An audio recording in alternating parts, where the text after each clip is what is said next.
Stuck yung card. Tulang mo kaya? Self-service. Tulak tapos ihila. Gas refill. Kaya lang na ano yung card. Na stuck. Paano yan? Kuya. Yun. Ayan. Babayad lang sa... Yun. Naku naman si kuya.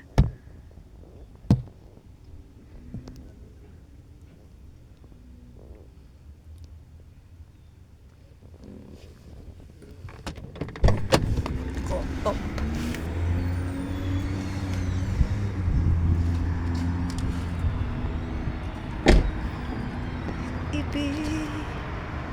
Yan, self-service yung ibang gasolinahan dito. Yan, walang tao. Kasi nga, self-service nga. Ayaw gumana nung card, kaya ayun, mag-go over the counter na lang. Tagal naman ni kuya. Saan ba yun? Anong oras na ba? Alas 7 ng gabi. Alas 7 ng gabi.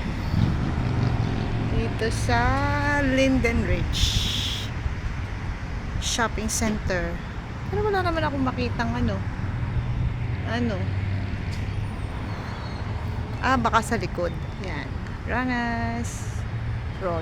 Parang alam ko kung ano yung Ronas. Pero si kuya, ang tagal naman.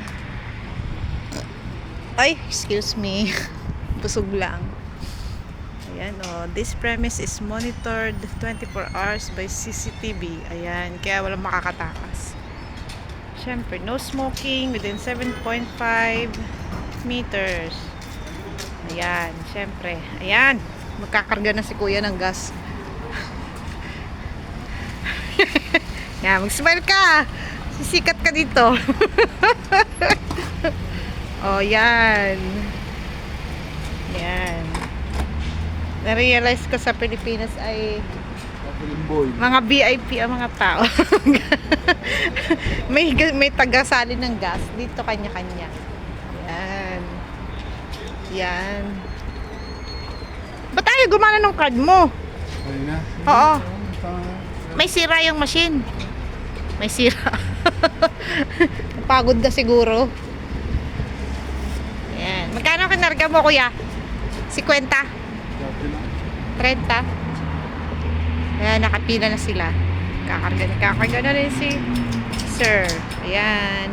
Yan Pila-pila. Pa sa kabila.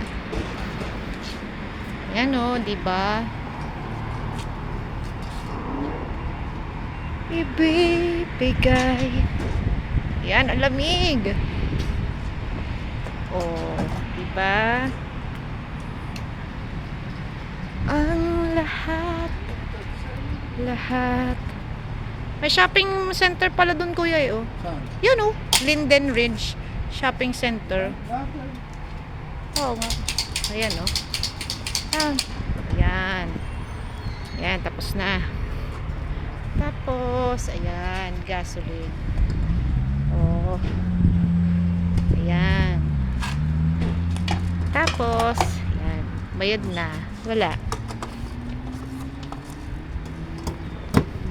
Alright. Saan lang yan sa pagkero?